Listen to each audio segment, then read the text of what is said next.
Selamat pagi Ibu Dewi Syukriya, SPCMA. Perkenalkan nama saya Cecilia Virginita Putri dengan NIM belakang 009.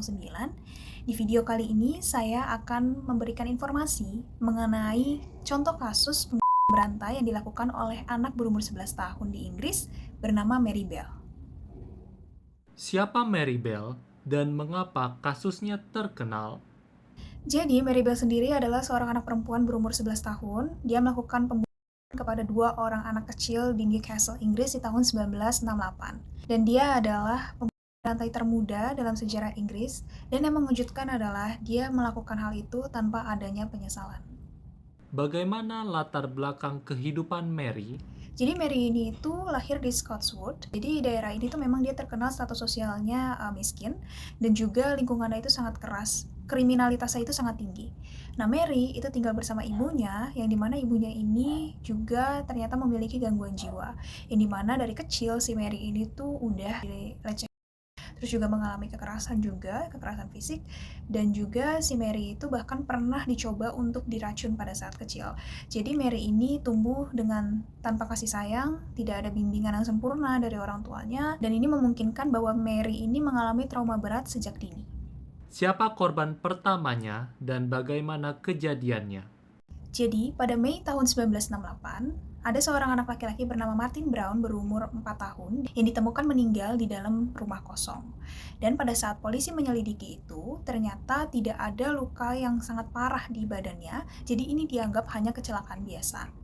Namun beberapa hari kemudian, di sekolahnya Martin, itu terdapat beberapa kerusakan yang terjadi yang dilakukan oleh seseorang. Dan ditemukan sebuah catatan yang dimana orang yang menulis catatan ini itu mengaku bahwa dia yang membunuh Martin Brown. Salah satu isi pesannya adalah seperti berikut. I murder so that I may come back. Dan faktanya, tulisan tersebut ternyata cocok dengan tulisan tangan si Mary Bell. Bagaimana dengan korban kedua? Baik, jadi Mary Bell ini pada aksinya yang kedua ini dia lakukan bersama temannya yang bernama Norma. Untuk korbannya sendiri yaitu bernama Brian Howe, dia berumur 3 tahun, di mana Brian ini diajak ke lokasi puing-puing yang bernama Tin Lizzie. Dan di dalam lokasi tersebut, Mary Bell melakukan aksinya bersama Norma. Dan apa yang dia lakukan kali ini jauh lebih keji daripada yang dia lakukan kepada korban sebelumnya. Apa yang membuat polisi dan masyarakat mulai mencurigai Mary? Jadi Mary ini pada saat itu dia berperilaku seperti tidak biasanya. Dimulai kalau misalnya pada saat Mary sekolah nih, dia itu tuh menggambar bagaimana Martin itu dan Mary ini suka bertanya kepada keluarga korban dengan ekspresi emosi yang tidak seharusnya dikeluarkan. Bahkan pada saat peti jenazah dikeluarkan, di situ Mary tertawa. Mulai pada saat itu, masyarakat dan polisi mulai ada kecurigaan yang tinggi terhadap Mary, tetapi tidak bisa langsung untuk menangkapnya karena Mary ini masih berusia 11 tahun. Bagaimana Mary bersikap saat diinterogasi di persidangan? Jadi pada saat diinterogasi, si Mary ini tuh masih bisa menjawab pertanyaan dengan tenang dan seperti layaknya orang dewasa. Apa yang dia jawab dan dengan cara apa dia menjawab itu tidak seperti anak berumur 11 tahun. Dan juga pada saat di persidangan, si Mary ini menganggap bahwa pihak berwenang itu mencoba memanipulasi pikirannya untuk mengakui bahwa dia bersalah.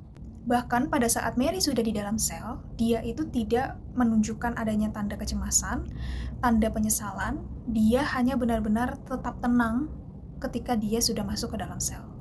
Apa analisis Anda terhadap kasus Mary Bell?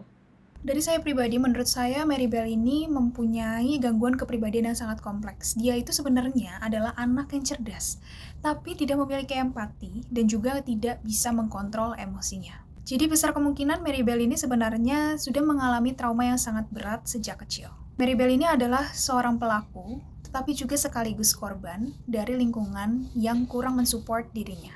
Mary itu adalah refleksi dari bagaimana anak hidup dalam trauma, beban hidup berat, dan juga kekerasan yang dia alami sejak kecil. Yang dilakukan Mary itu memang sangat keji dan kejam dan tidak bisa diterima. Namun itu juga adalah hasil dari bagaimana lingkungan membentuk dia. Apa yang terjadi dengan Mary Bell setelah masa hukumannya?